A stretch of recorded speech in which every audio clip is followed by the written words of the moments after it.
একটা বিষয় কিছুতেই মানতে পারতেছি না। তোরা কি মানুষ ছিলি নাকি জানোয়ার ছিলি ভাই?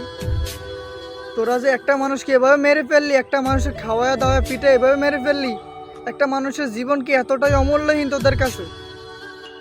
তাও মাত্র সামান্য একটা মোবাইল চুরির দায় ভাই, শতভাগ নিশ্চিত ছিল না যে উনি চুরি করেছে। আর উনি একজন মানসিক ভারসাম্যহীন মানুষ ছিল, ওনার ফ্যামিলি ছিল না, ওনার কোনো আত্মীয় স্বজন ছিল না, মা বাপ ছিল না, সেজন্য ওনাকে মারতে সহজ হয়েছে নাকি? একটা মানুষের চুরির দায়ে পৃথিবীর কোনো জায়গায় কোনো ইতিহাসে নাই চুরির দায়ে একটা মানুষকে মেরে ফেলা হয়। অনেক সময় মানুষ খুন করেও পার পেয়ে যায়, খুনির আসামিকে মানুষ ছেড়ে দেয়। আর তোরা সামান্য একটা মোবাইল চুরির দায়ে, তাও সে নিশ্চিত ছিল না যে সেই চুরি করেছে, সামান্য 20,000 50,000 1 লাখ টাকার একটা মোবাইল একটা মানুষের জীবনের চেয়ে বেশি হয়ে গেল। আর তোরা যারা মারছস, তোদের ভিতরে ন্যূনতম একটু মনুষ্যত্ববোধ, একটু একটু ন্যূনতম মানে ভয় কাজ করে না যে একটা মানুষের জীবন আমি নিয়ে যাইতেছি? একটা মানুষের জীবন কি এতটাই সস্তা ভাই? ঢাকা বিশ্ববিদ্যালয়ের মতো এরকম একটা জায়গায় এই ধরনের একটা ঘটনা মানে কোনোভাবে অ্যাকসেপ্টেবল না। কারণ ঢাকা বিশ্ববিদ্যালয় বাংলাদেশের অন্যতম সেরা একটা প্রতিষ্ঠান। সেই জায়গায় যদি এই ধরনের ঘটনা ঘটে, কারণ বাংলাদেশের অধিকাংশ জিনিসই কিন্তু সেই জায়গা থেকে বের হয়, যত ঘটনাগুলো ঘটে সব কিছু প্রতিবাদ সেই যুদ্ধের আগ থেকে যুদ্ধের পর পর্যন্ত, দ্বিতীয় স্বাধীনতা পর্যন্ত ঢাকা বিশ্ববিদ্যালয়ের অন্যতম অন্যতম ছিল যে তারা সব কিছুতে অংশগ্রহণ করেছে, তাদের অংশগ্রহণের মাধ্যমে সব কিছু ঘটনাগুলো ঘটেছে। দেশ প্রথমবার স্বাধীন হয়েছে এবং জুলাই দ্বিতীয়বারের মতো স্বাধীন হয়েছে। কিন্তু তার মানে এই না যে আপনারা যা করবেন সব ঠিক। সারা দেশের মানুষ আপনাদেরকে সম্মান করে, আপনাদেরকে বিশ্বাস করে, আপনাদের কথা মতো মানুষ কাজ করে। আপনারা কোনো একটা ডাক দিলে সেই ডাকে মানুষ এগিয়ে আসে।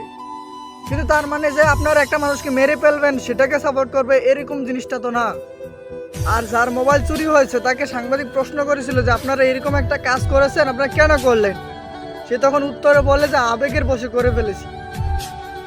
তাই একটা মানুষের জীবন নিয়ে খেলা, আবেগ আপনাদের এতটাই বেশি যে একটা মানুষের জীবন আপনাদের কাছে কোনো কিছুই না।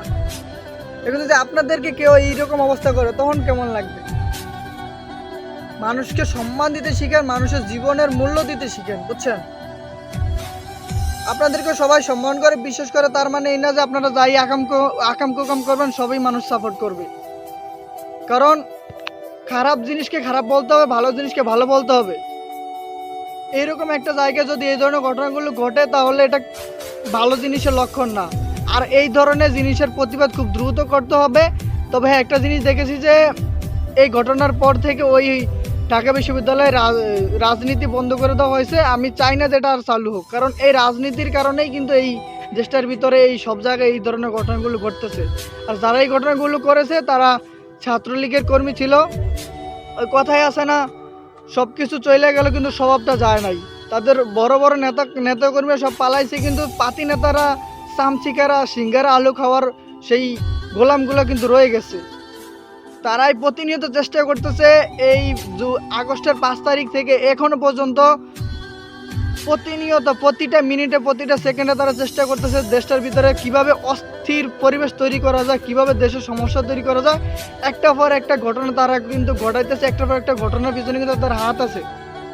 সো আমাদের সবার সতর্ক থাকতে হবে এবং সবার জীবনে নিরাপত্তা দিতে হবে।